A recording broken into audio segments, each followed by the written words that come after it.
Mission of the Gerontology Network is, of course, to enhance the quality of life and promote the independence of older adults, their families, and care providers. We talk about the network with those in studio. Hello to you, Jennifer Firestein, doing good things with the network. Rich Zeck, I know you involved with a special population. Glad you're here as well. Jennifer, mission, vision, you're all about keeping our experienced seniors happy. What exactly, why do you exist? Right. Well, we've been around since 1979, and it's our goal to keep seniors healthy and active and independent in the community. And with the aging baby boomers retiring, this senior tsunami is going to really affect the services that are required and needed for our older adults. So we feel that we're poised to be able to care for them because of the fact that we've been providing services for over 30 years. Yeah.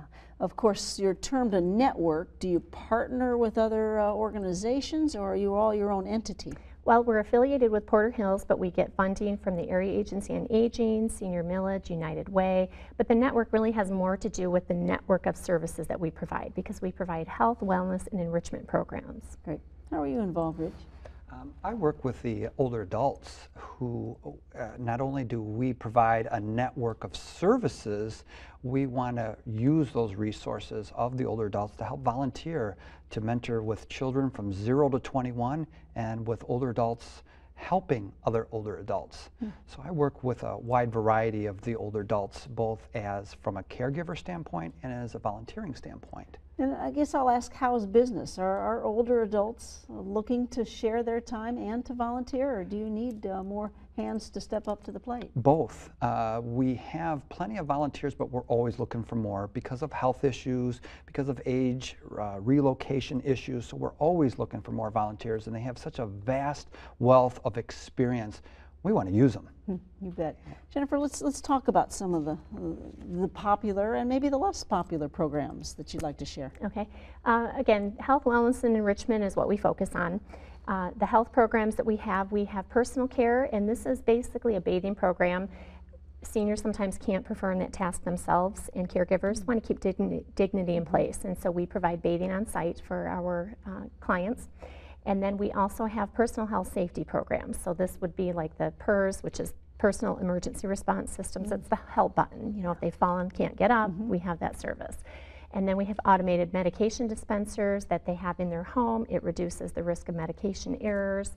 It keeps them independent. And then we have telehealth monitoring. So we can have basically monitoring their vitals from home, and that information is reported to the doctor's office, and then we provide oversight on a daily basis. So that's kind of the health programs. Wellness, this has to do with kind of mind, body, and spirit, that component of it. We have resource assistance where if somebody's looking to navigate the system of senior services, it can be overwhelming. And so we have resource specialists that can help people find the programs that will meet their needs and answer questions on aging. We do general counseling for grief, depression, anxiety issues, and then we have behavioral health services. So seniors who have mental illness or substance abuse issues, we can provide therapy and counseling for them. And then enrichment, you know, this is, it's important to keep our seniors engaged and active in the community, and they still have so much to offer. So we have adult day health services where seniors come on site, and we provide recreational activities and exercise classes, meals, educational events, enrichment classes, and we can provide that in a person's home as well. And that gives a break for the caregivers too. So the senior comes to our site for the day, and they get to be engaged, and they get socialization. And then of course the volunteer program, which Rich, you know, can talk more about too, but that is allowing seniors to give back to the community, to children, and to other older adults. And so it keeps them engaged, gives more meaning to life, and really, you know, the life expectancy is longer when a person volunteers, and just a lot of good things for volunteering. Yeah, that's your cue, Rich. Give me an example of a couple of volunteer opportunities that are happening. Volunteer opportunities exist for retired school teachers, for example, or daycare workers who might miss the opportunity to be with children, or maybe they don't have grandchildren, or their grandchildren live far away. They can go into an inner city school and provide mentoring and tutoring to children and be their grandma or grandpa. Or maybe children aren't their forte, maybe they want to work with other older adults because they took care of their own mother or father. So we can go into a home while maybe a caregiver is at work and provide companionship to mom or dad who's home and alone. And again, the whole point of our volunteering program is to keep older adults independent as long as possible, out of nursing homes, provide them with emotional support, social support, and keep them off the couches. And studies will back you up that that's necessary. Absolutely, yes. And many other cultures do that with their parents. And because we're such a transient society with people working 2 jobs, they're not able to give a lot of the time and attention to the older adults that they need, that keeps them mentally sharp, and again, keeping them independent. We want to keep them independent in their own home. Yeah. Jennifer, let's talk a little about funding and maybe some creative ways on how you're making that happen. Yeah, like I said, we get money from Area Agency on Aging, from Senior Millage, and from United Way. We also get money through different foundations, different grants, and then of course, because we're a nonprofit, we get good old-fashioned donations. We do a lot of fundraising and different events to try to generate more donations to support the services that we provide. I want to have you share the campaign that you're on when it comes to the social media campaign now. Can you do that? Okay, Facebook, yep. We just we got Facebook up and going, and Facebook is just it's growing, and we're trying to capture the adult caregivers through Facebook. It's not so much necessarily the older adult themselves, but it's the caregivers that are tapped into Facebook, and they're the ones that need the services to be able to support them in their role for caregiving, and to be able to learn what services are available to help mom or dad in their home. So we do a lot with Facebook. And then as far as the campaign with Toyota, they have awarded or nominated Gerontology Network for their annual campaign 100 Cars for Good. And what it allows is us the opportunity to possibly win a new Toyota Sienna mobility van.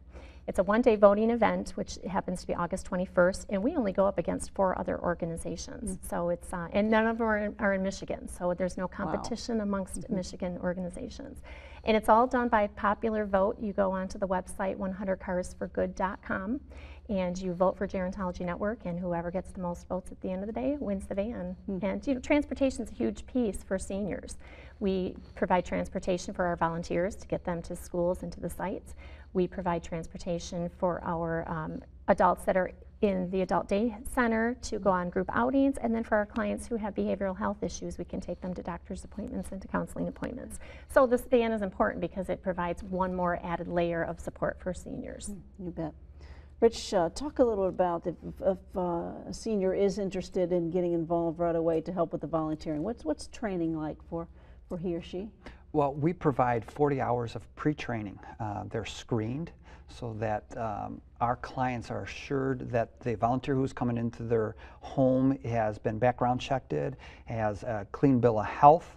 And our programs, the Senior Companion Program and Foster Grandparents, these are national programs. Gerontology Network sponsors us. These programs have been around for 40 years, and they have great integrity, great opportunities, again, for volunteers. So they get all that they need to be a good volunteer, regardless of their background. We'll give them everything that they need. We just need their time and their talent, and they'll get the treasure by the reward that they get by working with other older adults or children. And of course you ask, I would think, for somewhat of a time commitment once I've passed the test. Usually it's between 15 to 20 hours a week. Some work up to 40 hours a week. It's based on your individual needs. And what I tell people is we're kind of like professional matchmakers. We match our volunteers up with what best fits their needs, whether it be a child or an older adult that has a special kind of need that they may offer. Maybe they're excellent knitters and they want to work with other people who are knitters too. And so we, again, are trying to match up needs with needs. Jennifer, you mentioned, again, we are all getting older, the baby boomers, et cetera. Are there strategic plans for the future to add more programs or to use more of us from the community to help out? I think there's always an opportunity to look for more programs and to start new programs. I think where we'll be in 20 years from now will look completely different because the older adults, and I kind of refer them to baby Zoomers, not baby boomers, because they're going to demand a different quality of care. They're going to demand different services. So I think we can't even necessarily even project at this point what some of those services might be, because there will be such a huge number of seniors needing services that it will require innovation. And we're looking ahead to the future and in developing programs already at Gerontology Network. And yet you're confident that the traveling grannies and grandpas or the foster, Yes. that those programs are here to stay as long as funds are appropriate? Absolutely, and that's what's important for viewers, even to when they're discussing opportunities with their legislators, that these are programs that make a difference in our community and save tax dollars. They're not taking away tax dollars. It's an investment in our future, which again keeps people healthy, mentally, emotionally, spiritually, in their homes, keeping the economy going. And that's really what we need to do, is we all use our own resources and help one another, and they're great programs, great programs. But you've got stories enough to write a little mini book. Oh, absolutely, absolutely. Put that on your list.